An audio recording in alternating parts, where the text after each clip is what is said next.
दोस्तों आज हम एक जियोग्राफी का बहुत ही अच्छा कंसेप्ट सीखने वाले जिसे जियोग्राफी के अंदर हीट डोम के नाम से जाना जाता है। ये अभी चर्चा में क्यों है? क्योंकि हाल ही में इसे 10,000 साल में पहली बार कनाडा के अंदर देखा गया और कनाडा में इसने इतनी भयंकर तबाही मचा दी कि वहाँ पर 233 लोगों की इसने जान ले ली। तो क्या है हीट डोम और क्यों इसकी वजह से इतने लोगों की जान चली गई? तो चलिए वीडियो को बिना देरी किए स्टार्ट करते हैं।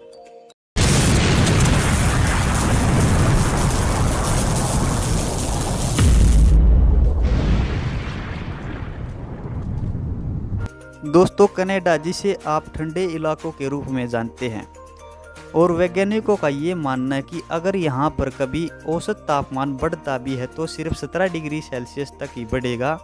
लेकिन यहाँ तो गजब ही हो गया यार। गजब क्या हुआ, यहाँ का औसत तापमान लगभग 50 डिग्री सेल्सियस तक पहुँच गया। अगर आपको एक्यूरेट फिगर बताऊँ तो दोस्तों यहाँ का औसत तापमान 49.8 डिग्री सेल्सियस मापा गया, मतलब लगभग 2.5 गुना टेम्परेचर अचानक बढ़ गया है।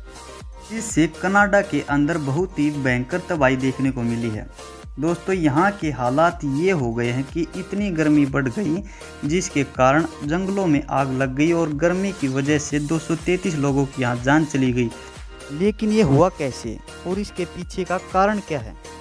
तो दोस्तों आपको ये ग्लोब दिख रहा होगा जिसके ऊपर लैटिट्यूड यानी कि अक्षांश रेखाएं नज़र आ रही होंगी और इसमें अगर आप ध्यान से देखेंगे तो आपको भूमध्य रेखा से ऊपर की तरफ ट्रॉपिक ऑफ कैंसर यानी कि कर्क रेखा दिखेगी और ये कर्क रेखा उत्तरी महाद्वीप में मैक्सिको के अंदर से गुजर रही है। और अगर हम बात करें कनाडा की तो ये पूरी तरह से टेम्परेट जोन में आता है। टेम्परेट जोन यानी कि समशीतोष्ण एरिया। समशीतोष्ण एरिया वह एरिया होता है जहाँ पर सूर्य का प्रकाश सीधी तरह से नहीं पहुँच पाता।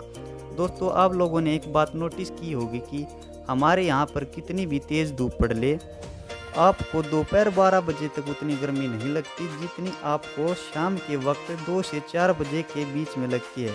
ऐसा क्यों होता है? ऐसा इसलिए होता है दोस्तों कि हर रोज़ हमारी पृथ्वी सूर्य के तापमान को पहले अवशोषित करती है। जब पूरी तरह से इसका पेट भर जाता है तो ये इसको निकालना शुरू करती है। तो जो सूर्य की किरणें पृथ्वी के अंदर हीट बनकर समा गई थी तो वो दोपहर बाद वापस निकलना शुरू हो जाती हैं। तो हम तब ऊपर से गर्म नहीं हो रहे होते, नीचे से गर्म होने लगते हैं, यानी हमारी पृथ्वी एक प्रकार से जलते तवे के समान हो जाती है जो आग उगलने लगती है।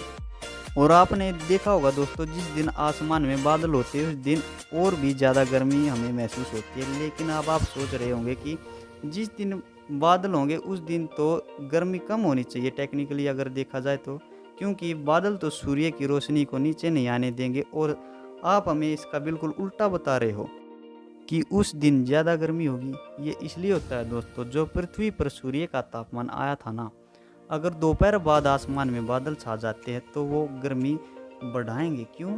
क्योंकि जो सूर्य की रोशनी पृथ्वी पर आई थी और जब उसका वापस लौटने का समय होता है तो ये बादल उन लौटती हुई विकिरणों को वापस वायुमंडल में जाने नहीं देते, इनको यहीं पर रोक लेते हैं। लेकिन कनाडा में जो हीट डोम आया है ना उसके लिए बिल्कुल भी जिम्मेवार नहीं है और ना ही इसके लिए ग्लोबल वार्मिंग जिम्मेवार है। तो फिर ये हीट डोम कैसे बना?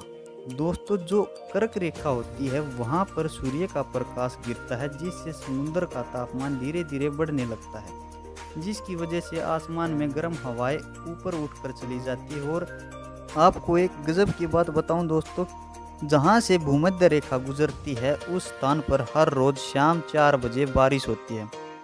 क्यों होती है? क्योंकि सूर्य का प्रकाश भूमध्य रेखा पर लंबवत गिरता है जिसके कारण पानी गर्म हो जाता है और पानी गर्म होने के कारण भाप के रूप में ऊपर उठकर क्षोभ मंडल में चला जाता है। क्षोभ मंडल में चले गए तो ये भारी हो गए क्योंकि ये ठंडे हो गए और भारी होने के कारण वर्षा की बूंदें संग्रहित होकर नीचे गिर जाती हैं। इसलिए हमेशा जहाँ से भी भूमध्य रेखा गुजरती है उस एरिया में हर रोज़ शाम 4 बजे बारिश होती है।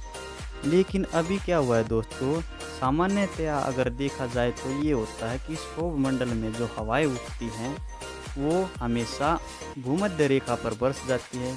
लेकिन बरसने के बाद जब जो हवाएं बचती है वे आगे की तरफ जाकर या तो कर्क रेखा पर या फिर मकर रेखा पर गिरने लगती हैं। और इन हवाओं की वजह से जहाँ पर कर्क रेखा और मकर रेखा गुजरती है वहाँ वायु दाब बढ़ जाता है, जिसके कारण गर्मी बढ़ जाती है, जैसे मैक्सिको और भारत में होता है, क्योंकि केवल गर्म हवा उतरकर नीचे आ रही है, वो भी बिना पानी के। लेकिन कनाडा के साथ क्या घटना हुई, ये जो गर्म हवा थी वो उतरनी थी कर्क रेखा पर, जिससे मैक्सिको का तापमान बढ़ता, जो कि हमेशा होता है। लेकिन ये यहाँ उतरना भूल गई और आगे की ओर कनाडा में उतर गई।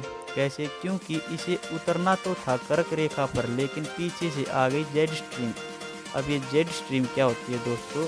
क्षोभ मंडल के अंदर बहुत तेज हवाएं चलती हैं, जो कि पश्चिम से पूर्व की ओर चलती हैं, जिन्हें हम पछुआ पवनें भी कहते हैं। और ये लगभग 30,000 फीट की ऊंचाई पर चलती है। और ये पछुआ पवनें पीछे से बहुत तेज गति से आई और इन गर्म हवाओं को अपने साथ बहा ले गई और उस जगह पर ले गई जहां पर इनके जाने का कोई लॉजिक ही नहीं था, क्योंकि इसे उतरना था कर्क रेखा पर। लेकिन ये चली गई 50 डिग्री नॉर्थ में, यानी कनाडा के अंदर। और इसके यहाँ उतरने से ये हवा पूरी तरह से लॉक हो गई, क्योंकि वापस से परिस्थितियाँ सामान्य हो गई। परिस्थितियाँ सामान्य कैसे हो गई? क्योंकि वापस से जो पिछली हवा आई वो कर्क रेखा पर उतरने लगी और पछुआ पवनें सीधा जाना शुरू हो गई। और वो जो गर्म हवा का बवंडर था 50 डिग्री में फंसा रह गया, जिससे कि एक डोम जैसी, यानी कि एक टीले जैसी संरचना तैयार हो गई। क्योंकि ये गर्म हवा से बना था, इसलिए इसे हीट डोम का नाम दिया गया। और कनाडा में ऐसा 10,000 साल में पहली बार हुआ है। आई होप दोस्तों आपको हीट डोम क्या है ये समझ में आ गया होगा। तो मिलते हैं आपसे अगली वीडियो में।